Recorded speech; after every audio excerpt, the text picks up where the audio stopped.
Welcome to Blue Jays Today. We're your boys. We always got something to say about the Toronto Blue Jays. I'm your host, Adam Peddle. And I'm your host, Nicholas Playlog. And today, everybody, we got a bit of a special guest coming in to talk some Toronto Blue Jays baseball. Introducing Nick over there at Jays Digest. Yo, what in the actual hell, bro? Not only is this guy trying to take away the Blue Jays viewers, but he's also got my name too. I don't know. It's thank you for having me. First of all, super excited about it, and yeah, I don't know. Maybe it was just meant to be, Nick. Maybe it was just meant to be. For real, bro. I mean, clearly, like us Knicks, we just love to bring you that Blue Jays baseball content. You know, like we know our stuff. We know our ball, right? That's it.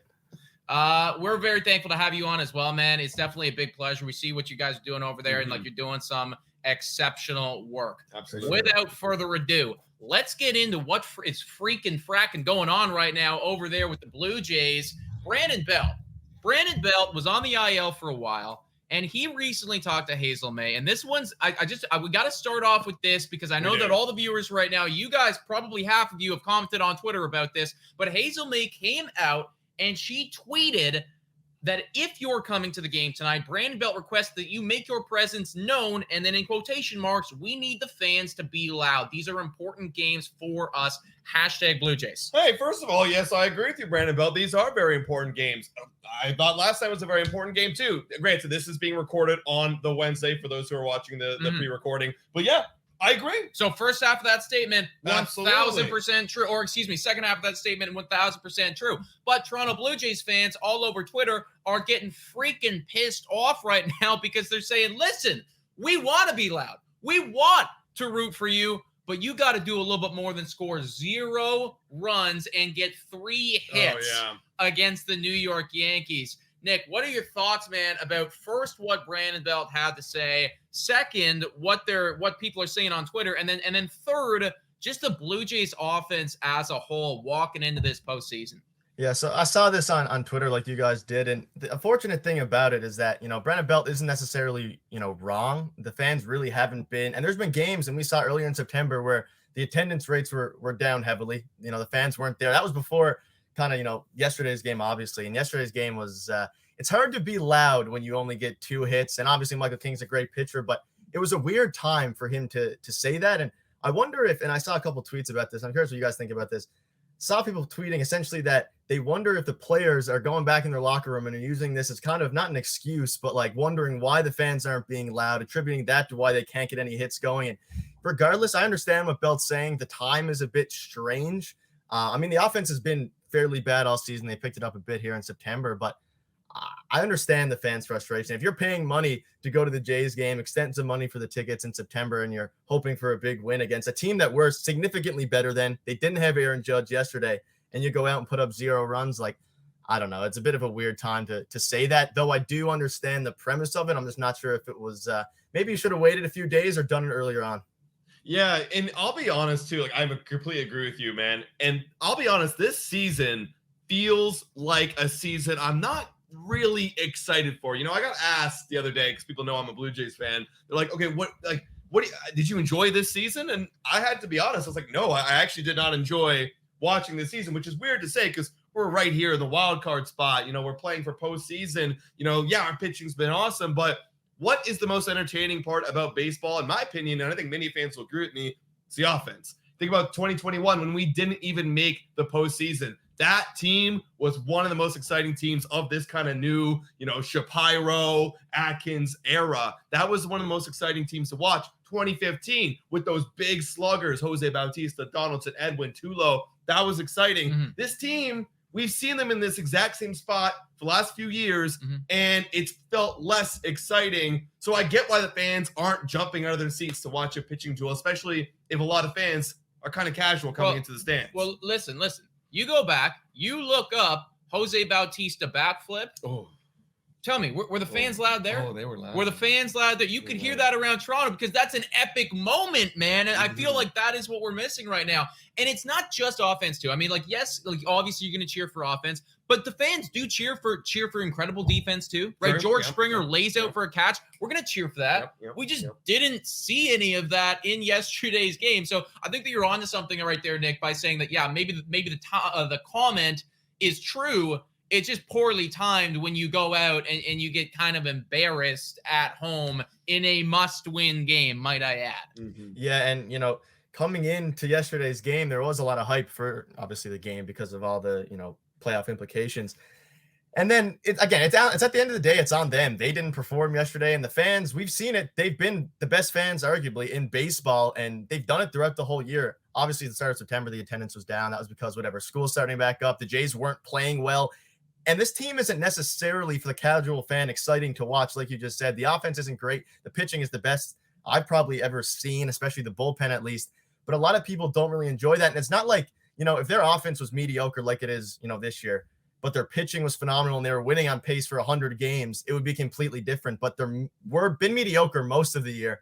And then the offense as well has been cold. So not a recipe for, great fandom. Obviously, diehard fans, me, you, everyone, a lot of diehard fans out there, a lot of our viewers are going to love it and they're going to cheer anyway. But I think I'm sure the players understand this. For the casual fan, if you're not putting up any runs, yeah, pitcher's duel is great, but every single game seems to be, there's no blowout games either. Obviously, we saw a couple, the 20-run game against the Rays.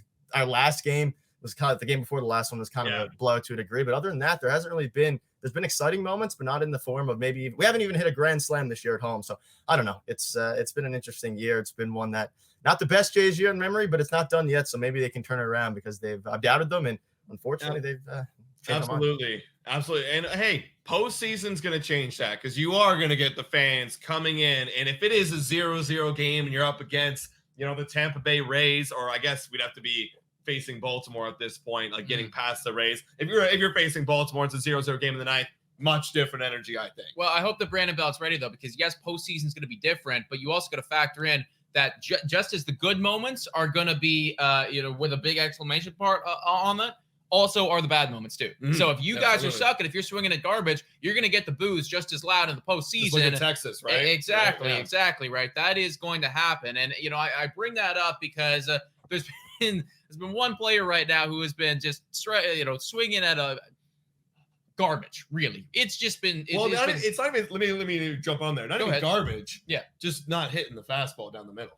Yeah, that's 100% true, man. I wanted to ask you, Nick, what do you think about this Toronto Blue Jays offense as a whole, and then specifically that middle part, and really what I'm looking at is Matt Chapman. Now, I love Matt Chapman. I don't want to hate on Matt Chapman. I wish him the best. I hope that he gets paid all the money in the offseason somewhere else, though, because in the month of September, he's played in 11 games. He has 6 hits. That is a batting average of 154. In that time, he also has 14 strikeouts. Yeah, that's a lot of strikeouts. That's not a lot of hits. And he was batting 5th yesterday, right in the middle of that Toronto Blue Jays lineup where you want to see some runs produced. What are both of your guys' thoughts on Matty Ice right now, and then just the middle of the lineup as a whole? Yeah, I'll give it to you, Nick. You said you're not going to hate on Matt Chapman. I will hate on Matt Chapman for a little bit here, and only because, great defensively, even though he hasn't been as good defensively as he has, in Oakland or even, last year. But he can't hit the ball that's in the zone. It's not only just that, it's the approach at the plate, and that kind of goes on, for the rest of the team. Their approach coming into the year was a bit, skewed, a bit different. They're not pulling the ball. Everyone, always talks about how they don't pull the ball. Guillermo Martinez. None of us know who the real culprit is here. Peter always gets on Don Mattingly if you watch her videos. Yeah, right? What? But regardless, he's not here to say that, but regardless, the offense has just not been what it was. We were supposed to be, maybe a bit worse offensively than last year. We obviously lost Lourdes, lost Teoscar, replaced him with Versho, who's, having a pretty, down year offensively, but I'm happy with that trade still regardless. Matt Chapman, on the other hand, I'm going to let him walk if I'm the Blue Jays. We have too many internal options, and watching him for the past, really what it seems like since the first month of the season has been a black hole in the lineup. And it's because he strikes out so much. He obviously is a decent base runner, decent speed, great defender, but John Schneider is putting him in the 5th hole. We can have a whole conversation on John Schneider at some point, but I don't know. It's an interesting thing. And for the middle of the order, we have Belt, batting cleanup today after, looking a bit uncomfortable at the plate yesterday. I don't know. The middle of the order and the offense is the one thing that worries me for the playoffs, because the pitching's going to perform. We have a great bullpen, probably one of the best in the MLB, but we have to hope we hit a home run or get 1 or 2 runs, because against ace pitchers, we haven't really done it, aside from maybe that like one series a year against the Braves when we somehow swept them.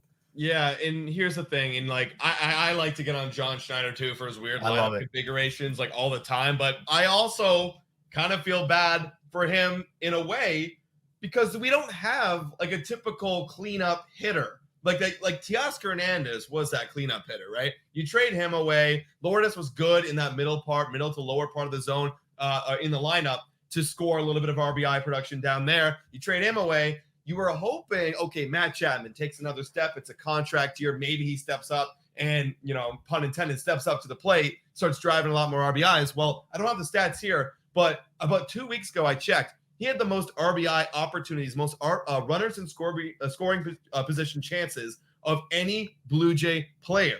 So when we were looking at the runners scoring position numbers, who was the guy in that spot the most? It was Matt Chapman. And Matt Chapman, he's only got 52 RBIs on the year. Only fit exactly to be in the position spot. The most to only have 52 RBIs. That's not great. He's in that spot, right? So for me, it's pretty obvious at this point he's not the guy. That we can know that for sure. I like the lineup when he was sliding down to like 7. Like if he's down there, sure. Like 52 RBIs down there, great. But I think you got to get Belt. He's got to get right. He's got to get back on the heater. He's coming off the injury. He's got a week, not a lot of time. Yeah. But I think that hopefully gets him ready for the wild card series, or else it's Kevin Biggio. Yeah. And even Kevin Biggio's starting to cool off a bit. I think if you play the hot hand, whoever can hit fastballs, you're number 4 today. That's it for me. You made a good point though, right? Because like even though Matt Chapman is struggling, like a lot of them are, because I'm saying, okay, we take Matt Chapman, we move him down from 5th of the lineup. You move him down. Who do you move up there, right? Kevin Kiermaier? Is that it, right? It's like, like who's it going to be, because if Brandon Belt's going to be cold and if Varsho's going to do what Varsho does, like, yeah, you're right. It's very difficult. So I do understand that it's got to be tough on John Schneider in that regard, but we need some of those veteran boys like Matty Ice, like Brandon Belt, like Kiermaier, like Kirk, please, like everybody at the middle to the bottom half of the lineup.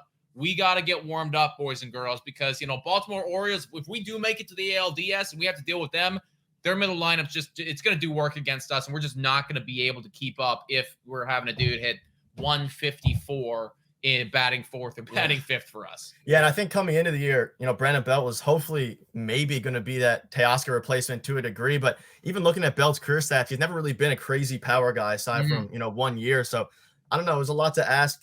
The trade still makes sense. And David Schneider was that guy for a while before his 0 for 36, stretch or whatever it was. But now it's the question of you move Matt Chapman down, you see a lineup, like tonight, and the guys that are moving up aren't too exciting. I mean, we have Kevin Biggio, and either he's in the cleanup spot, you can move Varsho up. Varsho was another guy starting the year. I believe the first game of the season, he was in the cleanup spot. That was too much pressure. It didn't work out. So I don't know. At the end of the day, a lot of the the offensive lineups haven't really worked. A lot of players have underperformed, but it doesn't really matter if they get hot like they have aside from yesterday, I guess. But I don't know. It's a good point. They didn't really have a replacement for Teoscar Hernandez coming into the season. They were kind of just hoping and banking on, I think, Varsho and Belt performing very, very well, which is making the next step. No, you're 100% right, dude. And that's a great transition, talking about getting the hot hand going and everything like that. We are going into the wild card, hopefully. knock on wood. Hopefully going into the wild card series.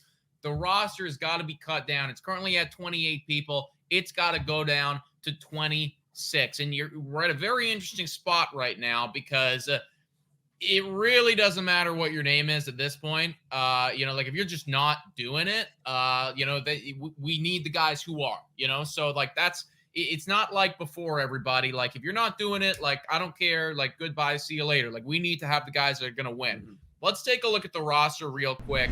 Whoa, time for your daily Betway breather. A quick reminder that the best place to bet is on Betway. Must be 19 years of age or older to play. In collaboration with iGaming Ontario, please bet responsibly. Now, back to the content.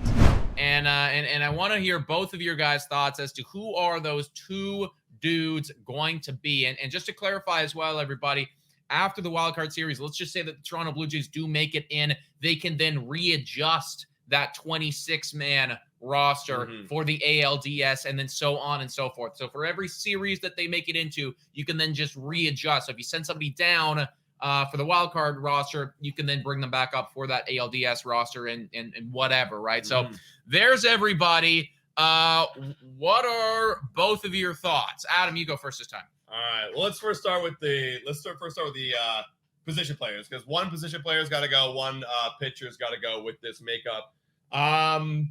for me, and I thought it was crazy. I was looking over here. I mean, obviously, all the big boys are staying. You look at the bench. Who's on the cut list? I mean, you bring up Cam Eden. I think Cam Eden plays an interesting factor in this decision making because you bring him up a week ago, specifically for being a pinch runner. And I think it's a smart strategy. You saw Dalton Pompey do it back in 2015 in the late innings. This is the team we have. This is team makeup. We're not going to hit a lot of home runs, big pop. So what do you got to do? You got Kirk, you got Belt in the lineup. You got to have Cam Eden in the late innings coming in. His legs, I feel like, are almost going to earn him a spot. So, but then if he's going to earn a spot, who do you cut? Cavan's too valuable right now. Right. Espinal can provide some versatility, third base. His bat's actually one of the low-key hottest right now on the bench. So then what do? Do you cut David Schneider, who's what you said, Nick, like an 0 for 36 stretch? I'll be honest, I hate that idea.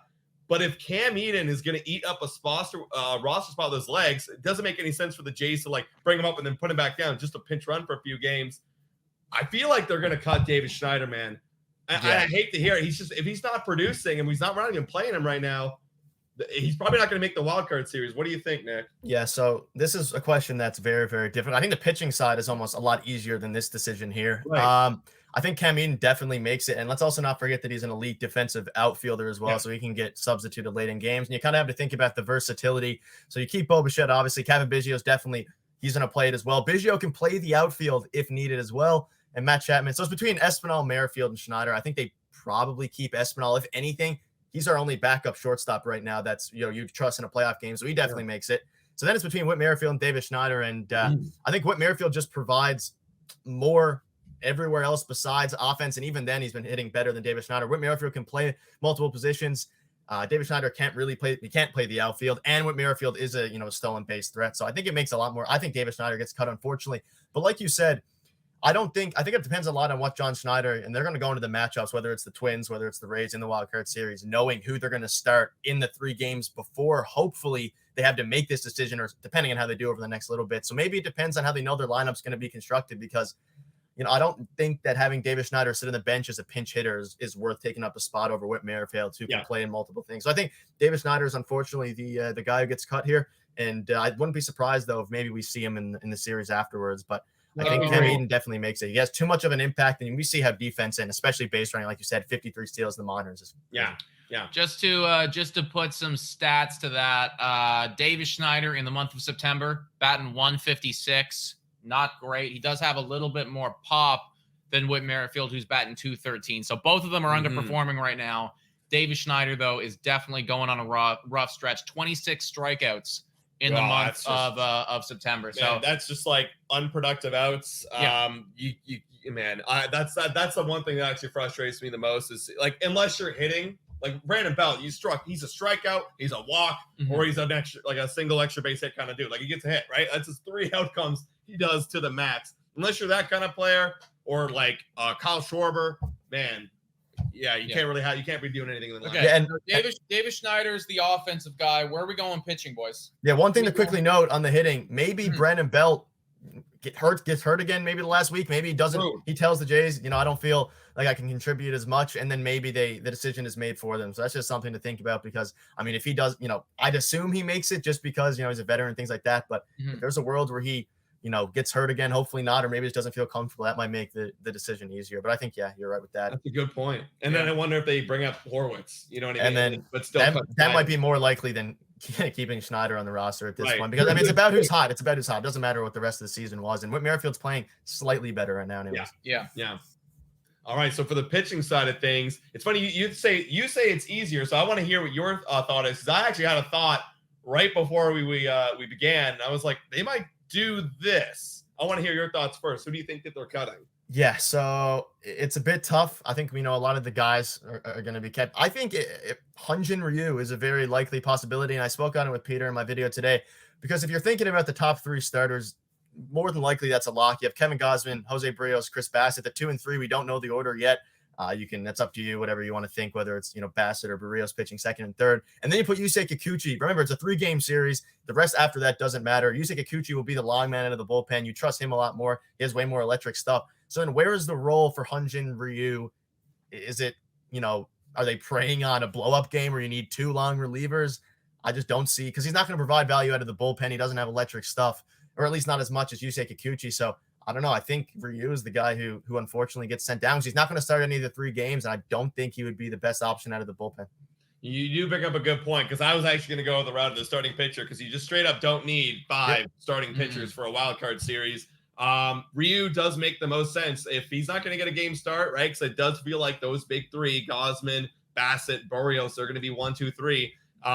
In whatever order that we end up, depending on when we clinch, they're going to be whatever order. Yeah, it does make sense, because Kikuchi does have an electric fastball where Ryu's stuff out of the pen doesn't really play. And then I also think too, you probably, and I'd love to hear both of your thoughts on this, but if you send Ryu down, I think you probably tell him and you say, okay, well, listen, if we do make it to the ALDS, for sure, you might have to start game 1. If we have to go 3 games with all of our starters in there, like you might have Kikuchi to in exactly, a pen like, because if Kikuchi has to get used in a pen situation, well, it's like, okay, no problem, because at least we have Hyunjin Ryu, who will be rested 100%. And, I'd probably prefer to start him over Kikuchi anyways. Kikuchi has been slumping. Exactly, right? In a starting position. So, yeah, maybe that does make a lot of sense, actually. Yeah, and let's also, now, who knows how much this really matters, but Hyunjin Ryu, not that, at least for not a while, he hasn't pitched in the bullpen at all. I don't know if he ever pitched in his career. And Yusei Kikuchi just last year pitched out of the bullpen, was, whether he was good or not doesn't really make a difference, but he's comfortable enough doing it. He's done it before. So I think it just makes all the sense in the world. And Ryu will still be in the clubhouse, I believe, still in the dugout during the series, and he'll be ready for the next series. And he could be the guy who starts game 1 of the ALDS, maybe, or maybe they go with, Kikuchi, or maybe Kevin Gosman gets an extra, he's pitching on short rest. However they decide to do it, Ryu's going to factor in somewhere if they move on, but I just don't see a world where realistically, the only world where Hyunjin Ryu would make an impact would be if things go catastrophically, wrong for the Blue Jays in one of the games. And I don't think they're going to want to bank on that. So I think that's a pretty easy decision, especially with how elite our bullpen is. So I don't know. I think that one's pretty simple for me. Yeah, no, I feels it. Okay, so we got Ryu not making the roster, and we got David Schneider. Man, I have a shirt with this dude's face on it. Yeah. Like, what the hell? Like, I thought you were going to be the solution. It's all good, man. It's the adjustment. He's got to make the adjustment. 2024 MVP That's campaign. Davis Babe Schneider. Lock it the fuck in, everybody. Dude's gonna really bounce it back in 2024. Nick, it's been an absolute pleasure having you on, man. Obviously, like, fingers crossed that the Blue Jays do manage to pull this one out, make it into the wild card series. Let's get the predict right now, man. If they make it in, how far are they going? Last the Rays. Last year we did the same thing on our Jays Digest channel, and my predictions were horribly wrong, as they obviously got swept. I'm going to go with, if they play the Rays, they'll beat the Rays. If they play the Twins, they'll beat the Twins. And then the ALCS might be their loss. I'm going to be optimistic. And it's kind of bad that optimistic is an ALDS loss, but I think they lose in the ALDS in a few games. Well, as far as I was concerned, I mean, like, to make this season at least hit the benchmark, you have to make the ALDS. When we really go back in time and we think about the expectations walking into this season, you needed to make ALDS. So I think I'm probably on board with you with those predictions. Yeah, honestly, I think this last week's going to tell all. I do think we can beat the Rays. Is Rose Arena going to be healthy, or is there any pitchers? I don't know if they got any pitchers that are going to be expected coming back soon, but like, they've got a lot of bats that are like kind of dinged up right now. Are they going to be healthy? Because if they don't have a 100% lineup, I'm going to give the advantage to us, because we've been proving that we have beaten the Rays in the recency bias, but we'll see. It's so tough to predict any series win against the My Rays. homer prediction is that we win the World Series and the bats get hot, because unlike previous years, we have the pitching, we have the defense, to win it all. So if the bats get hot, weirdly enough, as weird as the season has been, I think this might actually be our best chance, besides from 2021 when we didn't even make the playoffs, to actually make a deep run because of how the team is constructed. So the ceiling is the highest it's ever been. It's just the floor of the offense is what's going to determine everything. So Jays to the World Series, screw it. I'm changing my prediction. Bro, we can average 4.25 runs a game. I think we're going to win the World Series. I agree. Jays World Series is going to happen. 2-1, 3-2 victories. Which is how playoff baseball is anyway. So it works to our advantage. It just depends if the offense can pick it up. Man, playoff baseball is just Blue Jays baseball, man. That's it. Everybody, Nick obviously does some great work over there at Jays Digest, so go give them a check out, shout it out. If you guys like this, then comment down below. Maybe we can run it again. I think we were talking previously, like maybe jumping on their channel at one point or another. So yeah, like get the collab like a little bit more solidified. And yeah, man, thank you once again for being on here and for talking some baseball with us. Stay in here. We're just gonna say goodbye to the people, but yeah, see ya. Yeah, it was a blast. We'll do it again soon. Thank you, man. Cool. Guys, that was Nick from Jays Digest. Guys, let us know your thoughts in the comments down below on who do you think is going to make the roster. We want to hear it all down there. Also, $3 a month become a Patreon member. Shout out and thank you to every single one of our current Patreon members. You guys are freaking awesome, as well as our YouTube members. We appreciate and love all of y'all. Guys, thank you so much for watching. And Go Jays, go!